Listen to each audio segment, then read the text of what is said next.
Magandang araw po sa inyong lahat. So muli nagpapasalamat po ako sa Panginoon sa pagkakataon na ipinagkaloob sa atin para makapag-aral ng salita ng Diyos. So bago po tayo mag-aral ng salita ng Diyos, tayo muna po ay yumuko at tayo po ay manalangin. Ama naming banal na dakila at makapangyarihan sa lahat na may likha ng langit at ng lupa, salamat po Panginoon sa dakilang biyaya na ipinagkaloob mo po sa amin, bagamat kami po ay mga miserableng makasalanan na patungo sa impyerno, ay nahabag ka sa amin, Panginoon, at pinatawad mo po kami sa lahat ng aming mga kasalanan sa pamamagitan po ng iyong banal na dugo. At salamat din po sa pagkakataong ipinagkaloob mo sa amin na binigyan mo po kami ng pagkakataon na makapaglingkod sa iyo sa pamamagitan po ng paglilingkod sa church school. Hinihiling ko po na ikaw po ang gumabay sa amin sa pag-aaral ng iyong salita. Nawa ay maunawaan po namin ang iyong kalooban sa pamamagitan ng iyong salita. Alam namin na wala po kami magagawa kung wala po ang iyong tulong at gabay, kaya ang Holy Spirit po nawa ang kumilos sa amin. Tulungan mo din po ako na maituro ko lamang ang iyong salita at hindi po ang aking sariling opinion o kaisipan. Ito po ang aming dalangin sa pangalan ni Jesus. Amen. So muli magandang araw po sa inyong lahat. Pag-aaralan po natin ngayon ang tungkol sa Exodus chapter 12 verse 1 hanggang chapter 13 verse 16. So tungkol po sa God Passover. So tingnan po natin sa Exodus chapter 12 verse 1 hanggang verse 2. Babasahin ko po. Ang Panginoon ay nagsalita kina Moises at Aaron sa lupain ng Ehipto na sinasabi, ang buwang ito ay magiging pasimula ng inyong mga buwan. Ito ang magiging unang buwan ng taon para sa inyo. So ito po yung Passover. So sabi diyan, ang buwang ito ay magiging pasimula ng inyong mga buwan. Ito ang magiging unang buwan ng taon para sa inyo.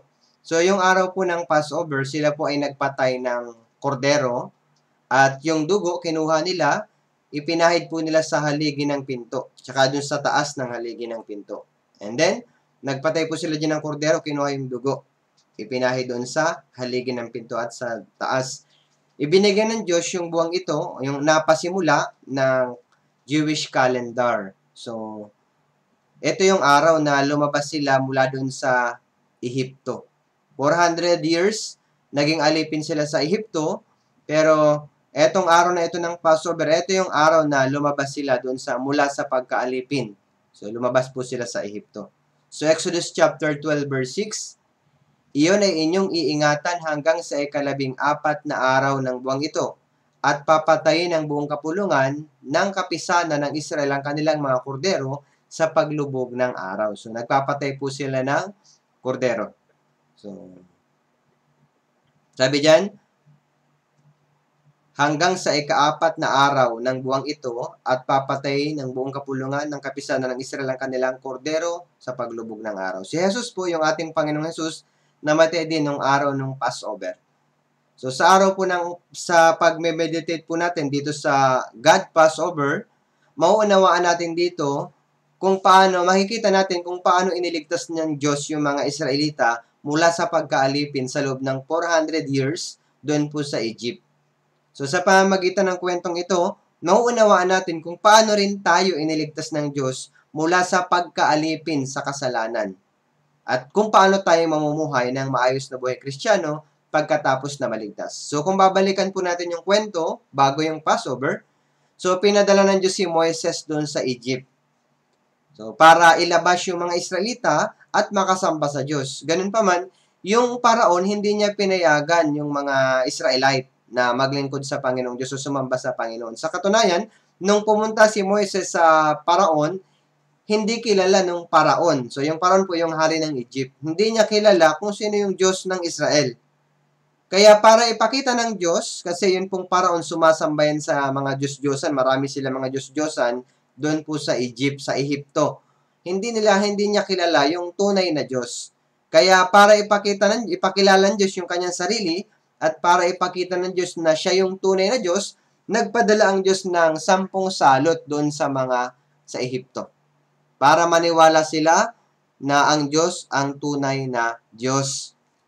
Ganun pa man, yung mga Egyptian, matigas yung ulo ng paraon. So, mula sa unang salot hanggang sa ika-9 na salot, matigas yung puso ng paraon.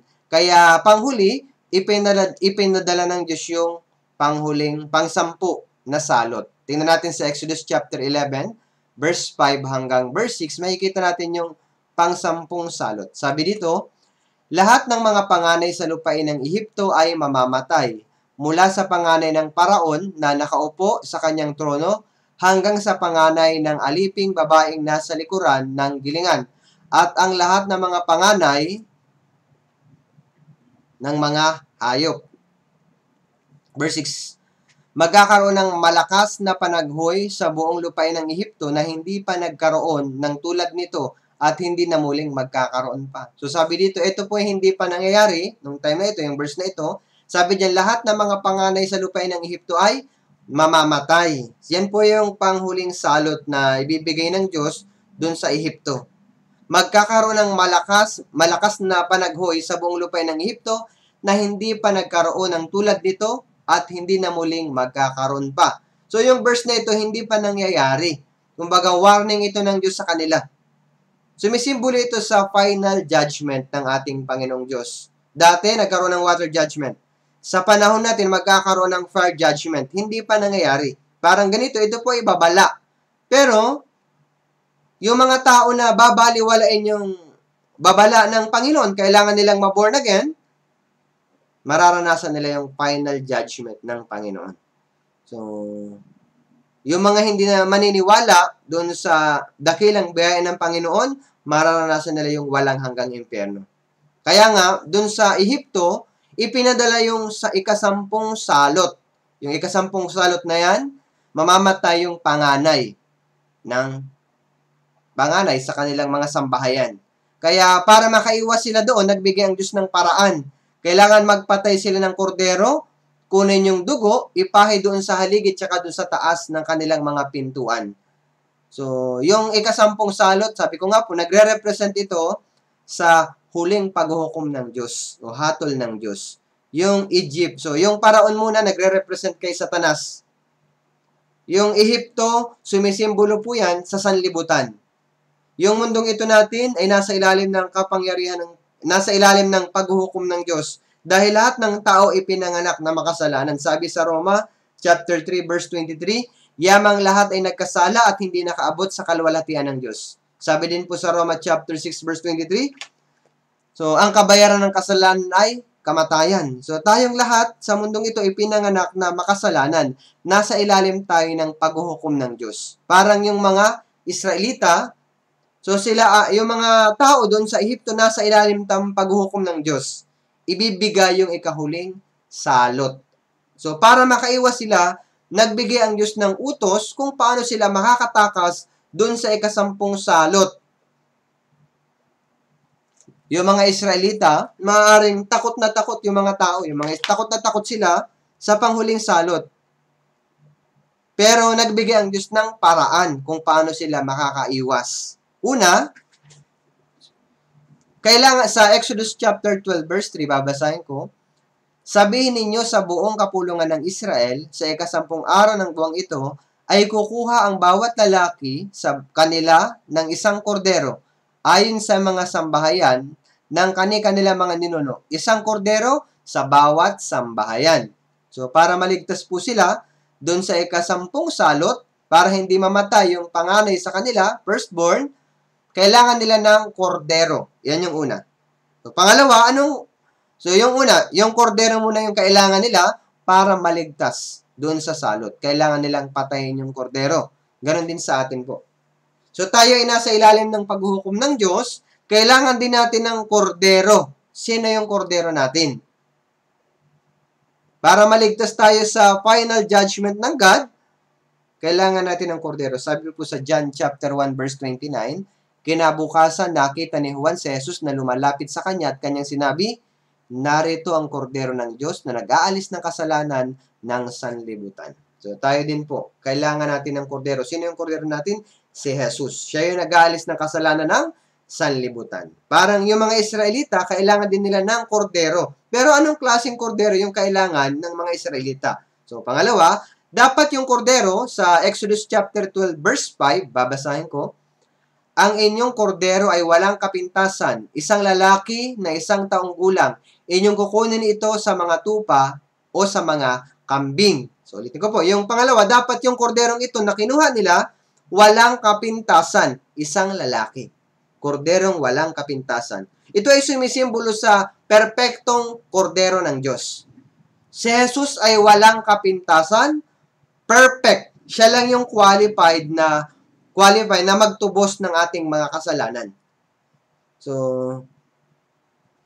si Jesus hindi siya pumarito sa lupa na isang makasalanan. Hindi siya galing kay Adan. Si Maria, alam natin na ipinaglihi si Jesus sa pamamagitan ng Espiritu Santo. Walang kasalanan si Jesus dahil wala siyang tatay.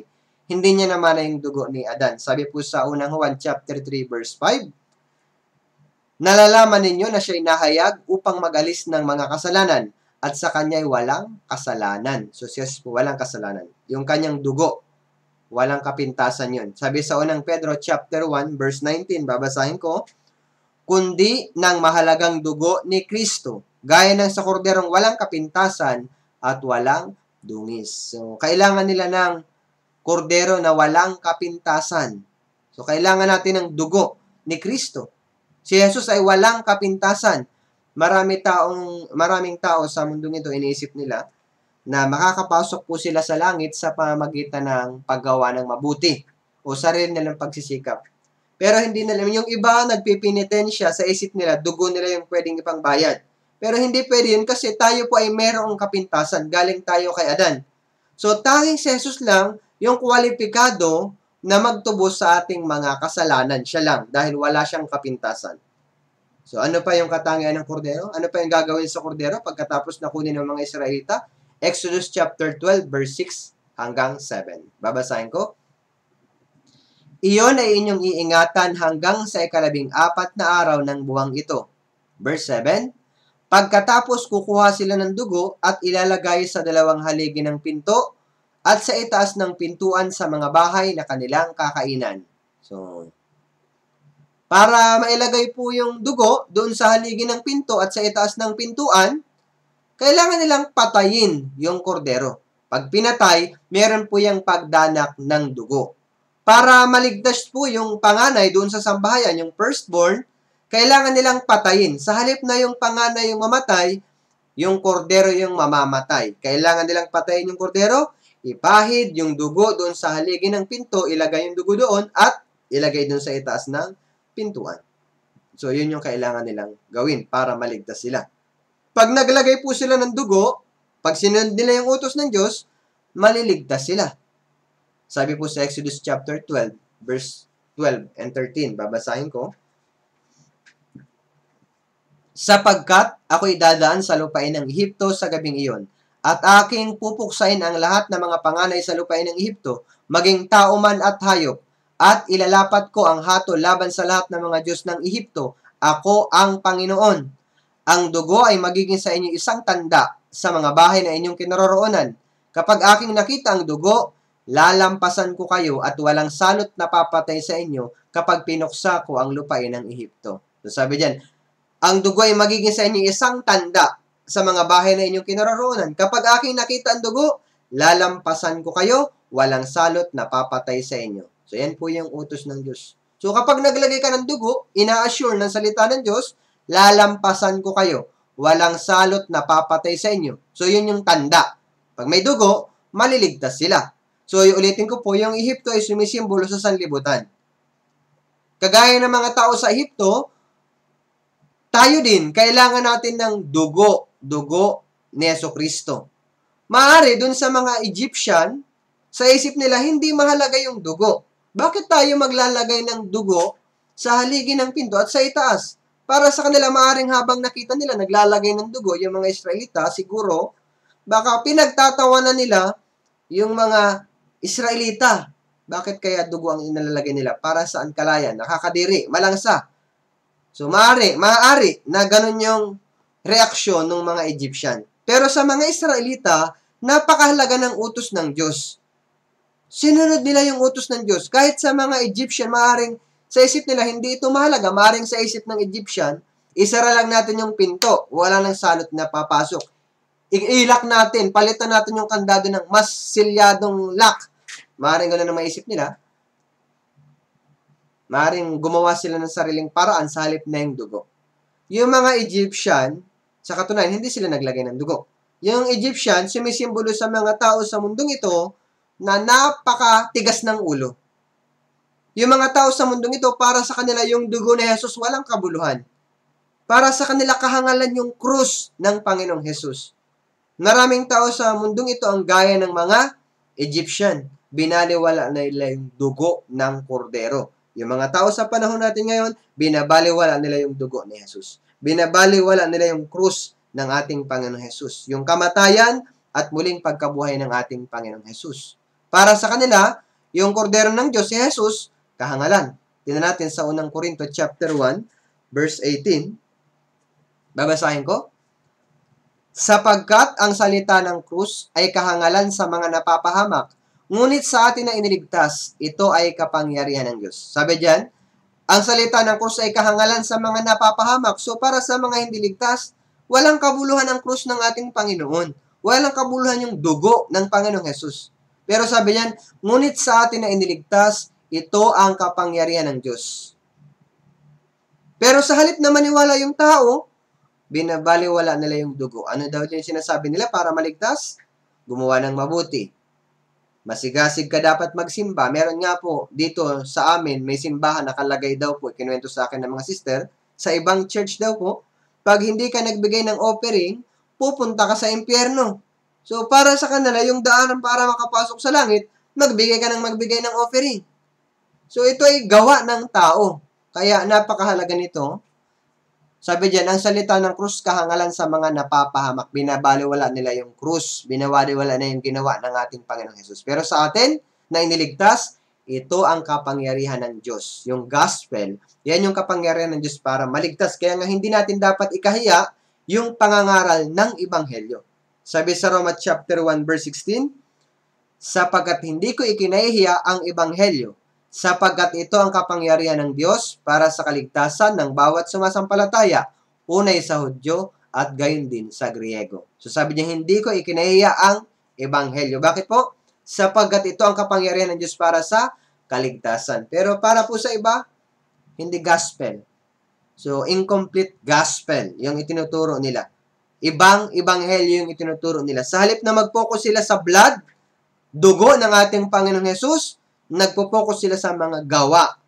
Kaya yung mga hindi naglagay ng dugo sa kanilang pinto at sa itaas, napahamak sila. Naranasan nila yung final judgment o yung panghuling salot. Babasahin ko po sa Exodus chapter 12 verse 29 hanggang verse 30.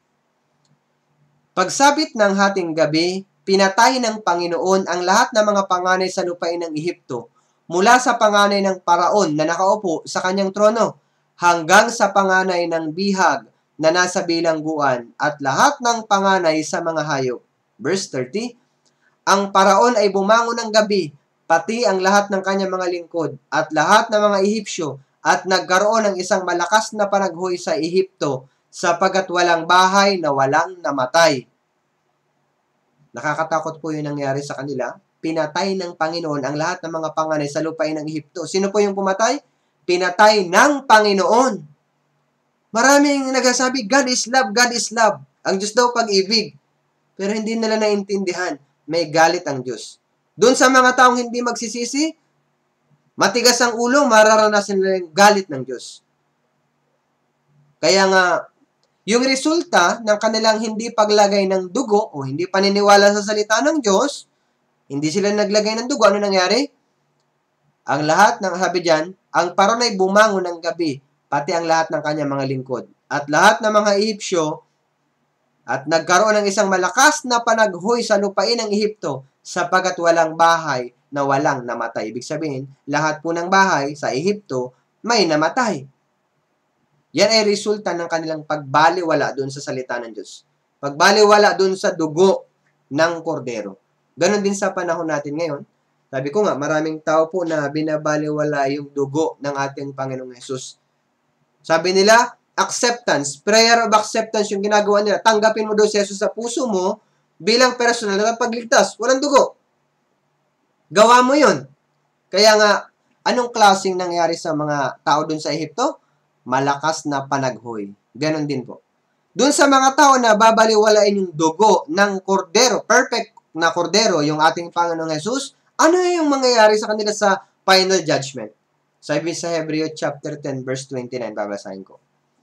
Gaano pa kayang higpit na parusa sa akala ninyo ang nararapat sa kanila na yumurak sa anak ng Diyos at lumapastangan sa dugo ng tipan na nagpabanal sa kanila at umalipusta sa espiritu ng biyaya. May tanong, gaano pa kayang higpit na parusa ang akala ninyo ang nararapat sa kanila na yumurak sa anak ng Diyos at lumapastangan sa dugo ng tipan? Gaano katinding parusa? Napakatindi. Bakit po? Impyerno. Marami nagsasabi, makakapasok sila sa langit, masipag sila, nagsisimba, perfect attendance sila, tinanggap nila sa puso na hindi nila binibigyang diin yung dugo at walang hanggang katubusan ng Panginoon. Sa halip na sabihin nila yung ginawa ng Panginoon sa krus, ang sinasabi nila, yung ginawa nila, inalis ko yung bisyo ko, nagsisimba ako, nananalangin ako lagi, kaya sa langit ako pupunta. Kaya yung tao po pupunta sa impyerno dahil binaliwala nila yung dugo ng ating Panginoong Jesus. Pero yung naglagay ng dugo na mga Israelita, naligtas po sila. Diba? Sabi sa verse 13 ng Exodus chapter 12, ang dugo ay magiging sa inyo isang tanda sa mga bahay na inyong kinaroroonan. Kapag aking nakita ang dugo, lalampasan ko kayo at walang salot na papatay sa inyo kapag pinuksa ko ang lupain ng Ehipto. So, yan pong naniwala, naligtas sila. Naglagay sila ng dugo sa haligid saka sa itaas ng pintuan. Ganon din sa atin. Yung mga tao na maniniwala, mananampalataya doon sa dugo ng ating Panginoong Hesus ay maliligtas. Sapat na po yung dugo para maligtas. Yung mga Israelita, sapat na yung dugo. Yun lang ang dapat nilang ilagay sa haligid tsaka sa itaas. Maliligtas sila doon sa huling salot. Ganon din sa atin. Sapat na yung dugo ng ating Panginoon para bayadan yung ating kasalanan. Hindi na kailangan nating dagdagan pa yung dugo ni Jesus ng gawa natin. Napakahalaga nito. Yung mga Israelita, kung isipin natin, yung kapalaran nila ay alipin. Alipin na talaga sila. Pero binigyan sila ng Diyos ng pagkakataon para maligtas. Kaya sa halip na mamatay yung panganay doon sa kanila sa mga sambahayan ng mga tao doon, nagbigay ang Diyos ng paraan, dugo. Ganon din sa atin. Tayo po ay, yung gaya ng Israelita, ang kapalaran nila ay pagiging alipin. Alipin sila sa loob ng 400 years. Kung wala ang Panginoon, magiging alipin sila habang buhay. Ganon din sa atin. Yung ating kapalaran, patungo tayo sa walang hanggang impyerno. Alipin tayo ng kasalanan. Kung hindi bumaba ang Panginoong Jesus at nagdanak ng dugo, hindi tayo maliligtas. Kaya napakahalaga nito, yung kaligtasan ay sa pamamagitan ng dugo ng ating Panginoong Jesus. Alam niyo yan, nakalagay sa Bible, di ba? Sa Hebreo chapter 9 verse 22. Sabi rin, kung walang pagdanak ng dugo, walang kapatawaran ng mga kasalanan. Ephesians chapter 1 verse 7. Sa kanya'y, sabi, meron tayong katubusan sa pamamagitan ng kanyang dugo na siyang kapatawaran ng mga kasalanan. Hebreo chapter 9 verse 12 nakalagay doon, hindi rin sa pamamagitan ng dugo ng kambing at mga toro, kundi sa pamamagitan ng kanyang sariling dugo. Kanyang sariling dugo ay dugo ng ating Panginoong Jesus. Kaya dun sa mga Israelita po, yung naglagay ng dugo sa haligid sa itaas ng pinto, naligtas. Ganon din sa atin. Yung mga tao na nananampalataya sa dugo ng ating Panginoong Jesus ay maliligtas. Di ba? Meron po tayong kanta sa hymnal, naalala ninyo? Page 207, sabi doon, ibig mo bang sasalay lumaya, dugo ni Jesus ang panglunas. So, dugo ni Jesus ang panlunas. Sa page 204 ng ating hymnal, sabi doon, ang iyong puso kaya'y nalinis na sa dugo ng korderong banal. Korderong banal, nalinis na sa dugo. Korderong banal, yan yung ating Panginoong Jesus.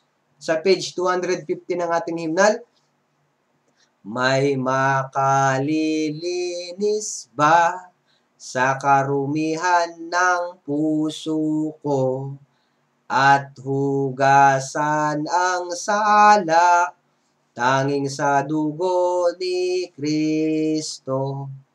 Palaging dugo. So, sorry, hindi po ako palakanta. Pero dahil lang po dito sa topic natin, yan, ito, kumakanta po ako, dugo ni Kristo. Kaya pag-isipan natin ito, Kung maliligtas tayo sa pamamagitan ng paggawa ng mabuti, hindi na namatay si Jesus sa krus. Kung makakapasok tayo sa langit sa pagbabasa ng Biblia, pananalangin, pag-attend sa simbahan, pagsimba linggo-linggo, hindi na namatay si Jesus sa krus. Kung makakapasok tayo sa langit sa pamamagitan ng ating sariling pagsisikap, hindi na namatay si Jesus sa krus. Pero bakit iniwan ni Jesus yung posisyon sa langit at pumunta sa makasalanang mundo para iligtas po tayo sa ating mga kasalanan? Kahit mamuhay po tayo ng mabuting buhay sa lupa, ipinanganak tayong makasalanan.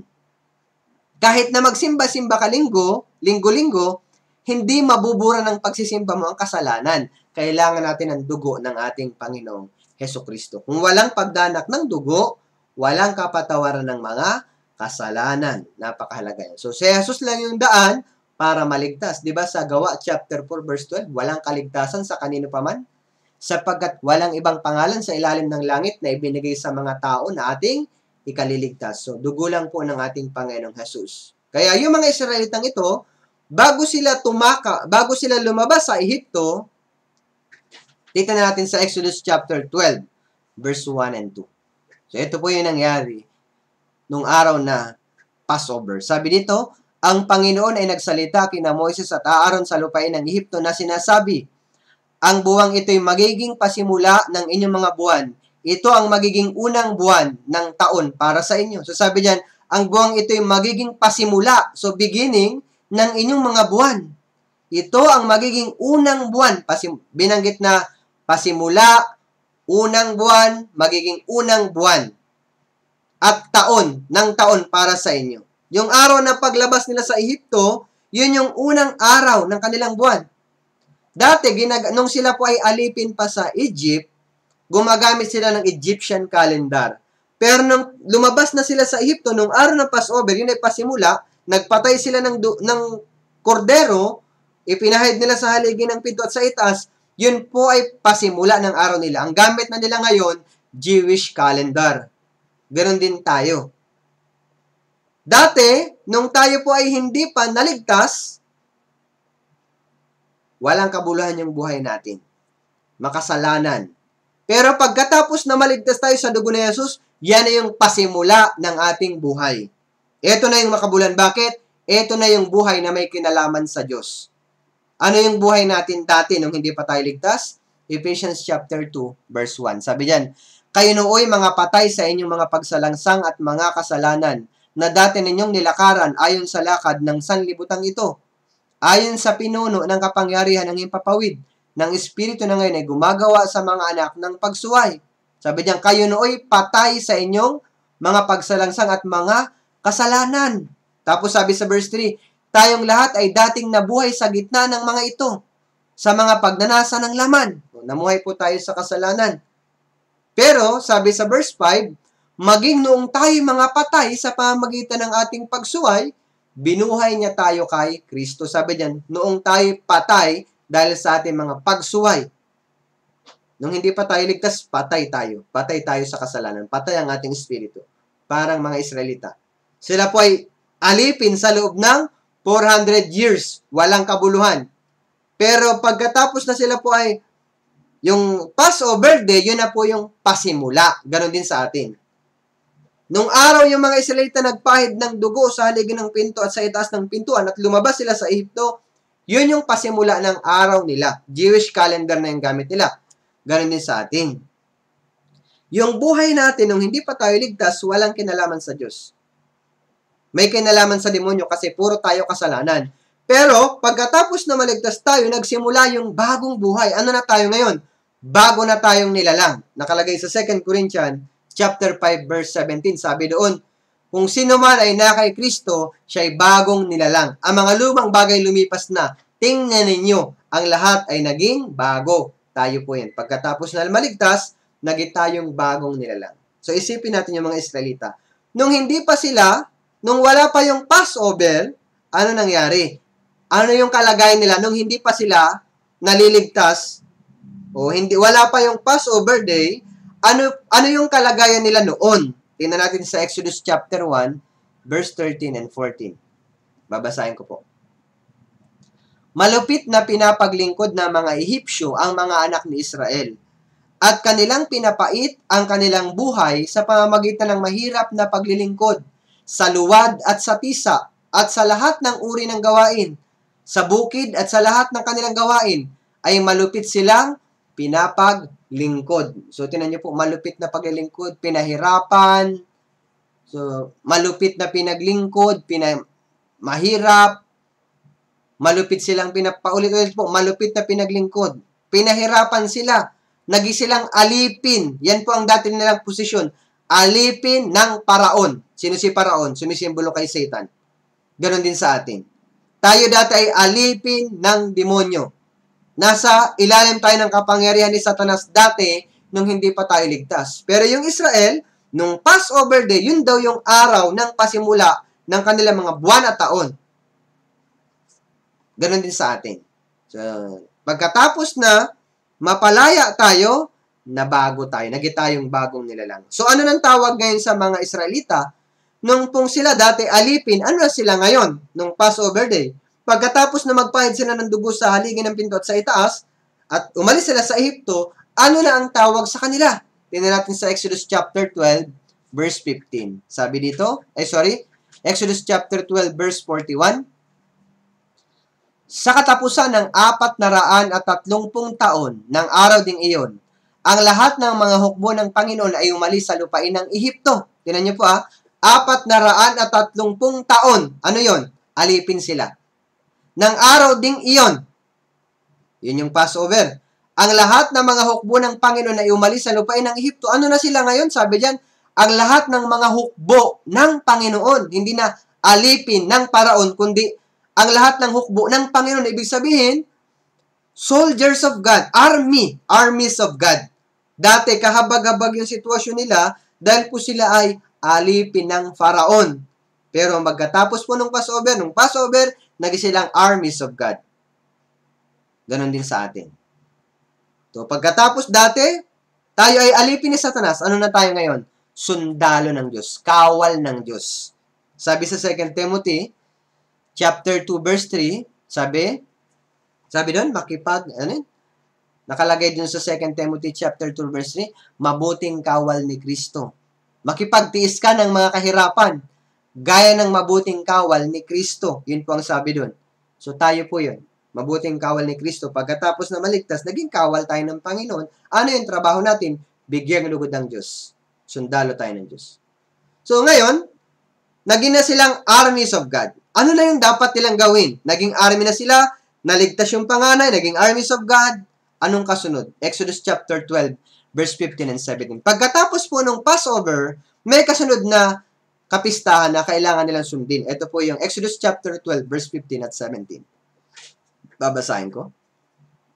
7 araw nakakain kayo ng tinapay na walang pangpalsa. Sa unang araw ay inyong aalisin sa inyong mga bahay ang pampalsa, sapagkat sino mang kumain ng tinapay na may pampalsa, mula sa unang araw hanggang sa 7 araw ay titiwalag sa Israel. So, kailangan doon nilang alisin yung pampalsa. Kakain sila ng tinapay na walang pampalsa. Sabi din sa Exodus chapter 12, verse 17, inyong ipapangilin ang pista ng tinapay na walang pampalsa, sapagkat sa araw na ito ay kinuha ko ang inyong mga hukbo mula sa lupain ng Ehipto. Inyong ipapangilin ang araw na ito sa buong panahon ng inyong salinlahi bilang isang tuntunin magpakailanman. So, tingnan nyo po kailangan doon nilang ipangilin ang pista ng tinapay na walang pampalsa. Hindi sila pwedeng kumain ng tinapay na may pangpalsa. Alisin nila yung pampalsa. Yung pampalsang ito o yung yeast, sumisimbolo po yan sa kasalanan. Yung tinapay, kapag yung harina pa lang po, nilagyan ng yeast o ng pampalsa para maging tinapay, yung maliit na harina, pag nilagay po yan sa oven, lalaki yan. Bakit lalaki? Dahil po dun sa pampalsa, dun sa yeast. So, yung yeast na yan, o yung pampalsa, sumisimbolo po yan sa kasalanan. Ibig sabihin, sabi dyan, huwag silang kakain ng tinapay na walang sabi dyan, 7 araw nakakain kayo ng tinapay na walang pampalsa. Yung kakainin daw nilang tinapay, walang pampalsa. Ibig sabihin yan, dapat yung buhay nila ngayon, sa panahon natin, dapat yung buhay na hiwalay sa kasalanan. So, buhay na namumuhay na hiwalay sa kasalanan, banal na buhay. Sabi niya, sapagkat sa araw na ito, ay kinuha ko ang inyong mga hukbo mula sa lupain ng Ehipto. Ganon din sa atin. Sapagkat sa araw na naligtas tayo, ay tinubos na tayo ng Panginoon. Hindi na dapat tayo mamuhay pa sa kasalanan. Ang Diyos ay banal. So pagkatapos na maligtas tayo, dapat lumakad po tayo na may kabanalan. Gaya ng Israelita, kailangan iwasan ng tinapay na, kailangan kumain sila ng tinapay na walang pangpalsa, ganon din sa atin. Tinuturo po dito yung buhay Kristiyano na kailangan mamuhay tayo ng maayos. Minsan, lagi nating pinag-aaralan ng kaligtasan, lagi nating inaalala yung kaligtasan, pero paano naman yung ating buhay Kristiyano? Namumuhay ba tayo ng maayos na buhay Kristiyano?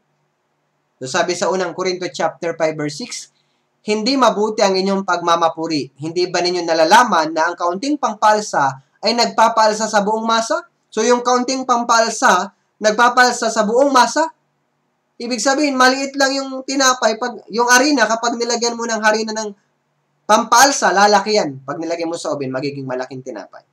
Sabi dyan sa verse 7, alisin ninyo ang lumang pampalsa upang kayo maging bagong masa.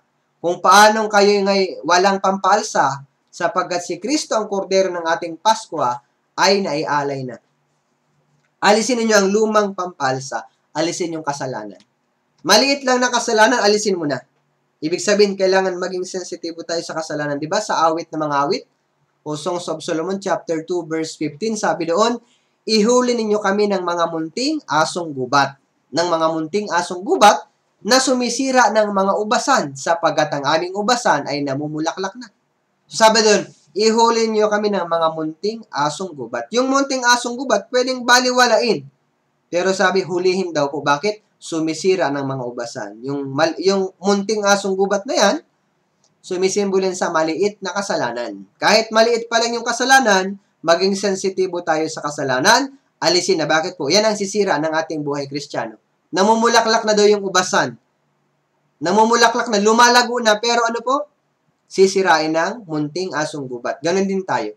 Lumalago na tayo sa Panginoon, pero dahil sa maliliit na kasalanan, yan, hindi tayo lumalago. Nahahadlangan yung ating paglago. Masisira yung ating Christian life. Kaya, ibig sabihin po niyan, mamuhay tayo ng banal na buhay pagkatapos na tayo ay maligtas. Napakahalaga. So, anong kasunod? Humiwalay sa kasalanan, and then ano pa yun? Tingnan natin sa Exodus chapter 13, verse 1 and 2. Napakahalaga. Ang Panginoon ay nagsalita kay Moises, italaga mo sa akin ang lahat ng mga panganay, anumang nagbubukas ng bahay bata sa mga Israel, maging sa tao at maging sa hayop ay akin. So sabi diyan, italaga mo sa akin ang lahat ng panganay. So alam natin, naligtas yung firstborn. Pagkatapos na magpahid sila ng dugo sa haligi ng pinto at saka sa itaas, naligtas yung mga panganay. Ngayon, sabi ng Diyos, pagkatapos na maligtas yung mga panganay, sabi ng Diyos, italaga mo sa akin ang lahat ng mga panganay. Anumang nagbukas ng bahay bata sa mga anak ni Israel, maging sa tao at maging sa hayop, ay akin. Sabi, italaga mo sa akin. Sa verse 2. And then sa last part ng verse 2, ay akin. Yung firstborn ay sa Diyos. Yung panganay ay sa Diyos. Italaga daw sa Diyos. Bakit italaga? Sa halip na yung panganay yung mamatay, yung kordero ang namatay. Napakahalaga nito. Ganon din sa atin. So, ay akin, sabi ng Diyos, ay akin. Ganon din po tayo. Tinubos na tayo ng dugo ni Jesus. Ibig sabihin, sasabihin ng Diyos sa akin, pagkatapos na maligtas tayo, italaga mo sa akin ang iyong sarili. Di ba? Nakalagay sa Bible? Inyong ialay inyong katawan bilang handog na buhay, banal at kasiyasaya sa Diyos na sa inyong makatwirang paglilingkod. And then, ikaw ay akin. Pag-aari na ng Diyos ang ating buhay pagkatapos na tayo ay maligtas. Dapat maunawaan natin, pagkatapos na maligtas, hindi na natin pag-aari yung ating sarili, kundi Diyos. Unang Korinto chapter 6 verse 19 and 20. Unang Korinto chapter 6 verse 19 hanggang verse 20. Napakahalaga po nito. Babasahin natin ng sabay-sabay. Unang Korinto chapter 6 verse 19 and 20. Sige po, 3, 2, 1. O hindi ba ninyo nalalaman na ang inyong katawan ay templo ng Espiritu Santo na nasa inyo, na tinanggap ninyo mula sa Diyos, at kayo ay hindi sa inyong sarili, sapagkat kayo binili sa isang halaga, Kaya't luwalhatiin ninyo ng inyong katawan ang Diyos. Sabi niya, hindi ba niyo nalalaman na ang inyong katawan ay templo ng Espiritu Santo na nasa inyo? Na tinanggap ninyo mula sa Diyos? Ano sabi? Kayo ay hindi sa inyong sarili. Hindi na daw tayo sa ating sarili. Bakit kaya? Verse 20, sapagkat kayo'y binili sa isang halaga, kaya't luwalhatiin ninyo ng inyong katawan ang Diyos. Binili na tayo ng Diyos, pag-aari tayo ng Diyos. Hindi na dapat tayo, hindi na masunod yung sarili nating kagustuhan, kundi Diyos na yung masunod sa ating buhay. Ngayon ligtas na tayo. 2 Corinthians chapter 5 verse 15 sabi, siya'y namatay para sa lahat, upang ang mga nabubuhay ay huwag nang mabuhay pa para sa kanilang sarili, kundi para sa Kanya na alang-alang sa kanila ay namatay at muling nabuhay. So siya'y namatay para sa lahat, yan po yung Panginoong Jesus. Bakit daw? Upang ang mga nabubuhay ay huwag nang mabuhay pa para sa kanilang sarili. So pagkatapos na maligtas tayo, hindi na dapat tayo mabuhay pa para sa ating sarili. Halimbawa, linggo, may simba. Dapat mag-attend ka ng church, magsimba ka. Pero masarap yung tulog. Gusto mo matulog. Matulog na lang sa higaan. Gusto mo.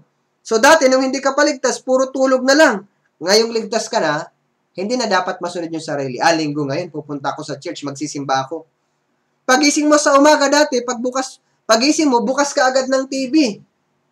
Pero sabi niya, hindi na sa iyong sarili. Ano na dapat masunod? Pagising mo sa umaga, magbasa ka na dapat ng Biblia.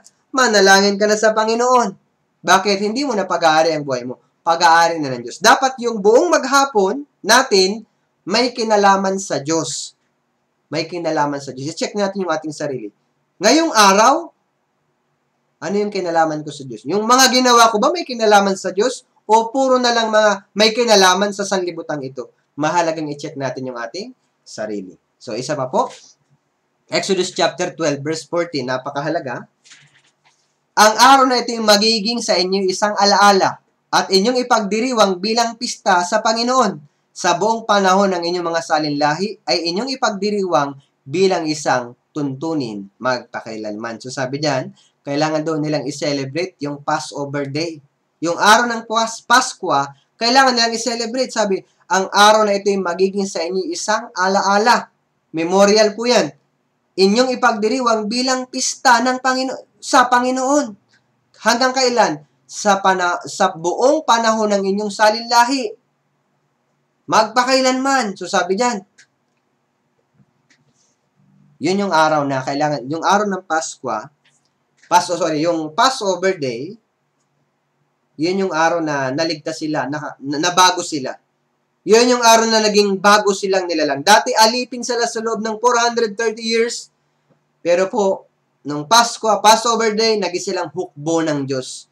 Dati alipin sila ng Faraon, ngayon lingkod na sila ng Panginoon. Tao na sila ng Diyos. Yun yung araw na naligtas sila mula sa pagkaalipin sa Ehipto. So, kailangan doon nilang alalahanin. Sabi, ang araw na ito yung maging sa inyo isang alaala. Kailangan nilang alalahanin palagi. Bakit kailangan alalahanin? Pag inalala nila ito, mareremind sila ng biyaya ng Diyos. Maiisip nila kung paano sila iniligtas ng Diyos mula sa pagkaalipin doon po sa Ehipto. And then, kapag naalala nila ito, mabibigyan nila ng papuri ang Diyos palagi. Lord, thank you. Dahil po sa pagliligtas mo sa amin sa Ehipto, nakalaya kami.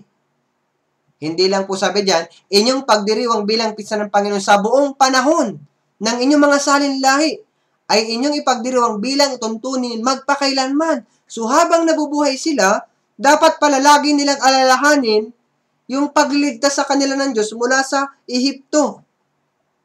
Kailangan nilang laging ilagay sa isip nila iyon. Kailangan nilang ilagay. Bakit po? Para makapagpasalamat sila sa Diyos palagi. Lagi nila daw na alalahanin, pista ng Panginoon. Kaya nga, napakahalaga nito sa atin pagkatapos na maligtas tayo. Ano yung Passover Day natin? Parang Passover, sa palagay ko po, yung ating spiritual birthday, yun yung araw na naligtas tayo, nalaman natin, narinig, at naunawaan yung biyaya ng Diyos sa katotohanan. Yun yung araw na naligtas tayo. Naunawaan natin yung dugo ng Panginoon na nagbayad sa ating kasalanan. So, gaya ng mga Israelita, dapat nilang alalahanin yung Passover, tayo din. Alalahanin natin sa ating buong buhay yung araw kung kailan tayo tinubos ng Panginoong Diyos. Hindi lang po buwan-buwan, taon-taon, di ba? Kundi araw-araw. Minsan, nagse-celebrate po tayo ng flesh birthday. May cake, yung iba may clown. Pero sa palagay ko, kailangan, yung flesh birthday, sa palagay ko, dalawang dahilan kung bakit nagse-celebrate ang mga tao. Una, magpasalamat sa Diyos. And then pangalawa, may ipakita yung pagmamahal sa mahal natin sa buhay. Pero higit dito, kailangan i-celebrate natin yung pagliligtas ng Diyos sa atin palagi. Hindi lang po taon-taon, araw-araw. Bakit po? Para wag nating makalimutan yung biyaya ng Diyos. Para po, araw-araw, kung inaalala natin ito, makapagbigay tayo ng pasalamat sa ating Panginoong Diyos. Alam niyo po, yung mga born again na nakakalimutan yung pagliligtas sa kanilang Diyos, nagiging reklamador sa kanilang Christian life. Yung mga Israelita, kapag nakakalimutan nila yung pagliligtas sa kanilang Diyos sa Ehipto, tumataas yung kanilang puso. Nagrereklamo sila sa Diyos. Ganon din sa atin. Pag kinalimutan natin yung biyaya ng Diyos, magiging hadlang yan sa ating Christian life. Magiging reklamador ka. Ano pa? Magiging tamad ka sa iyong Christian life. Magiging pabigat yung ginagawa mo sa iyong Christian life.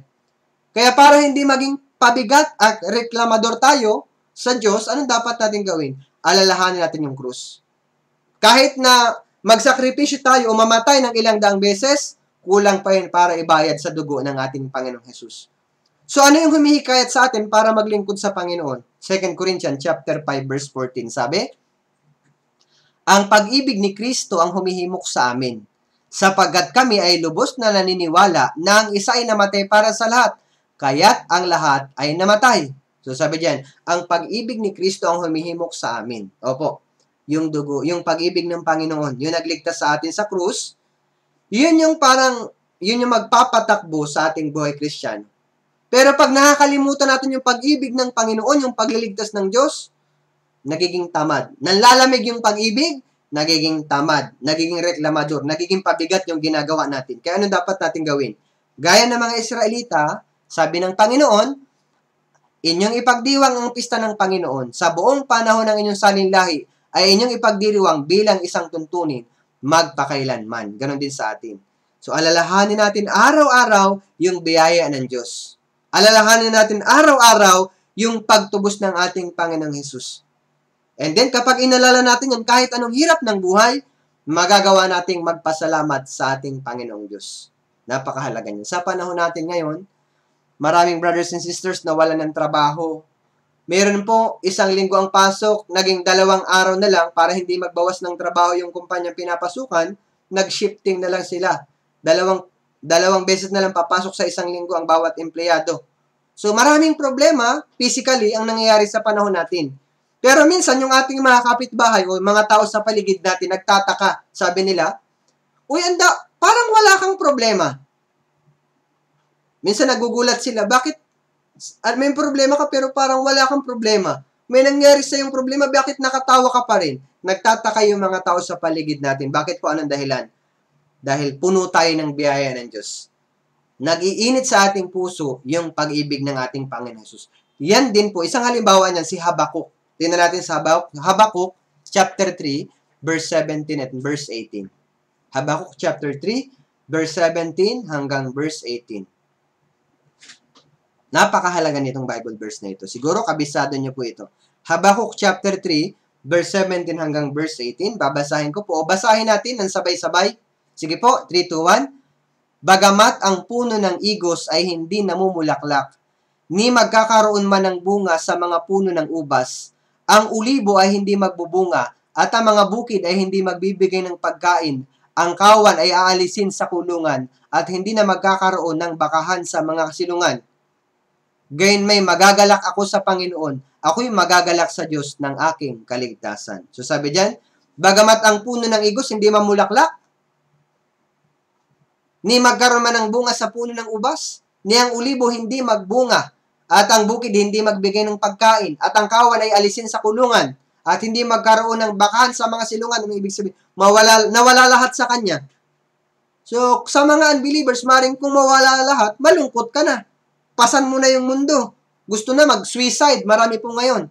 Dahil sa pandemic, gusto mag-suicide. Sa katunayan, last year po, 2020, tumaas po yung suicide rate sa Japan At sa iba-ibang bansa pa po, maging dito sa Pilipinas, meron po mga suicide rate. Tumaas yung mga bilang ng mga nagsusuicide. Bakit po? Dahil kaiisip sa problema. Si Habakuk, kahit na nawala lahat, isang maganda example sa atin. Kahit na nawala lahat, kahit na naghihirap tayo, nawalan tayo ng trabaho, minsan, hindi sapat ang pagkain. Ano nakalagay dyan? Si Habakuk, ano sabi? Gayon may magagalak ako sa Panginoon, ako'y magagalak sa aking Diyos ng aking kaligtasan. Opo.